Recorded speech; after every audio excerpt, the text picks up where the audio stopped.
చెయ్యాలనుకున్నోళ్ళు నాతో ఉండండి అని ఉంటే ఇవాళ రోజున అట్లా చెయ్యకుండా వాళ్ళని వేధిస్తున్నోళ్ళని నిలదీయచ్చు. అలా కాకుండా మీరు ఖర్చు పెట్టుకోవడానికి సిద్ధపడండి.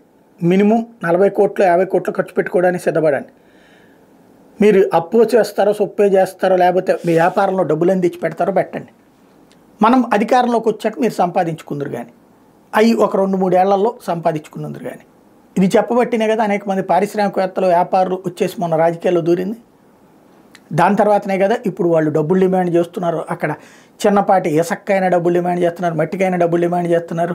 ఇట్లాగే ఇప్పుడు నిన్న జ్యోతి రాసుకొచ్చింది రామాయపట్నం పోర్టు నడుపుతున్న వాళ్ళని డబ్బులు అడుగుతున్నారని. అట్లాగే ఆదినారాయణ రెడ్డి ఏం అడుగుతున్నాడో తెలుసు, జేసీ ప్రభాకర్ రెడ్డి ఏం అడుగుతున్నాడో తెలుసు. ఇది ఓపెన్గానే కనబడుతున్నాయి ఇక్కడ.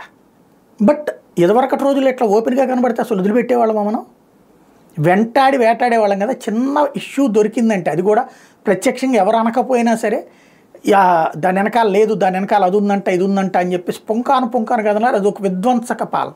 ఇప్పుడు మాత్రం బాబు గారు మంచోళ్ళే, అలాగే ప్రభుత్వం మంచిదే, కానీ కింద ఉన్నటువంటి ఎమ్మెల్యేలు చెడ్డోళ్ళు, అది కూడా అధికార పార్టీ ఎమ్మెల్యేలే చెడ్డోళ్ళు అవుతున్నారు. ఇది ఈనాడు జ్యోతి రాసుకొస్తున్నారు.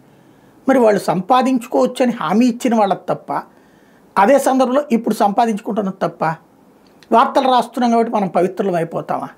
ప్రాక్టికల్ పాయింట్ ఏంటయ్యా అంటే ఖర్చు పెట్టు సంపాదించుకో అన్నప్పుడు ఎక్కడి నుంచి వస్తాయి డబ్బులు? ఇసుకలో తింటున్నారు, మందులో తింటున్నారు, తాజాగా కాంట్రాక్ట్లో తింటున్నారు. ఇప్పుడు ఇవి ఏది చేసినా సరే వసూలు అన్నటువంటి కాన్సెప్ట్. అదే కదా పెద్ద సమస్య.